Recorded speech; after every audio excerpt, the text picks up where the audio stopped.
చెప్పండి, నాతోనైనా నిజం చెప్పండి. నిజమే చెప్తున్నాను రాధ.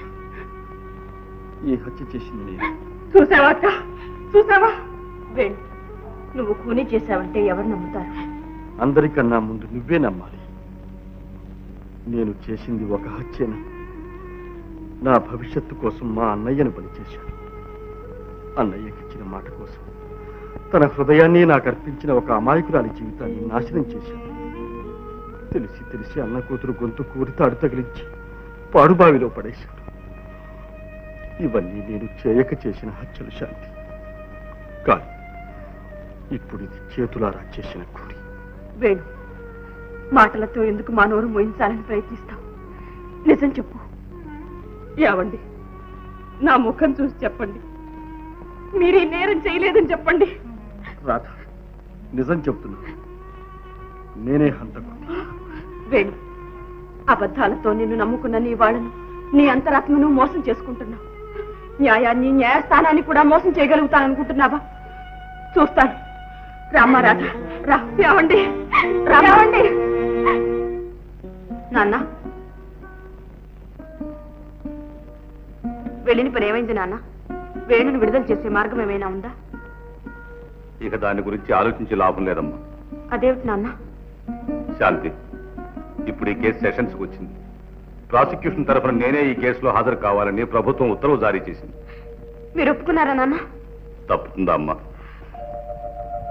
అంటే వేణు అపరాధని మీ నోటితో మీరే వాదించబోతున్నారు, అంతేనా? అది నా ఉద్యోగ ధర్మం శాంతి. దాన్ని మించిన మనోధర్మం అంటూ ఒకటి లేదంటారా? మనిషికో రకంగా ఉంటుందమ్మా మనసు. దాన్ని ఆధారంగా తీసుకుని న్యాయ అన్యాయాలు నిర్ణయించలేదు. నాన్న, వేణుని మీరు బాగా ఎరుగుతారు. అన్నకిచ్చిన మాట కోసం తన జీవితాన్నే బలి చేసుకున్నాడు. అలాంటి వాడు కేవలం ఒక ఆడదాన్ని హత్య చేస్తాడంటారా? శాంతి, నేరాలన్నీ కావాలని చేసినవే కానక్కర్లేదు. పరిస్థితుల వల్ల ఏర్పడ్డ ఆవేశాలే అపరాధాలకు కారణం కావచ్చు. వాదన మీ వజ్రాయుధం. కానీ ఒక్క మాట అడుగుతాను, మనస్ఫూర్తిగా చెప్పండి నాన్న. వేణు అపరాధిని మీరు నమ్ముతున్నారా? అతనే మీ అల్లుడైతే ఈ పరిస్థితుల్లో మీరేం చేసేవారు? కాపాడేవారా లేదా? పొరపాటు శాంతి.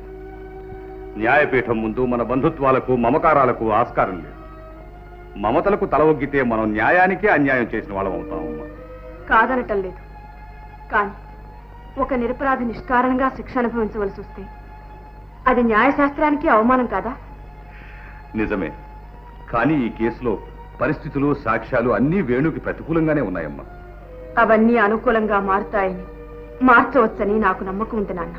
ఎలా శాంతి? మీరు మాత్రం అపార్థం చేసుకోకూడదు. ఏమిటమ్మా? ఈ కేసులో ముద్దాయి తరఫున వకీలుగా నేను హాజరు కావాలనుకుంటున్నాను. అంటే నాకే వ్యతిరేకంగానమ్మా? అవును నాన్న. Very good. చాలా సంతోషం. ఇంతకంటే నేను గర్వించవలసింది ఇంకేముంటుందమ్మా? శాంతి, ఈ కేసులో నేను జయిస్తే వకీలుగా నాకు గెలుపు, నువ్వు జయిస్తే నిన్ను కన్న తండ్రిగా నాకు గెలుపు. ఎటు చూచినా నాకేనమ్మా గెలుపు. నాన్న, ప్రయత్నించు శాంతి. God bless you. Thank you daddy.